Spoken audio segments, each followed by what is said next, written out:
ఇశ్రాయేలు రాజు మూతి ముడుచుకొనిన వాడై కోపముతో షోమ్రోనులోని తన నగరునకు వచ్చెను. దేవుని ఉద్దేశము, దేవుని చిత్తము, దేవుని మాట తెలియచేయబడుతున్నప్పుడు దాన్ని దిద్దుకోవాలి. ఆ విషయంలో పాజిటివ్గా రెస్పాండ్ అవ్వాలి.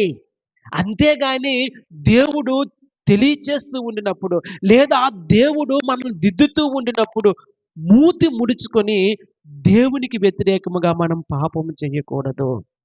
రాజు దిద్దుకోవాలి, ఆహాబు దిద్దుకోవాలి. నిజమే ప్రభువా, నిజమే రాజా, నా వలన తప్పయింది, నన్ను క్షమించు అని ప్రార్థన చేస్తుంటే బాగుండేదేమో.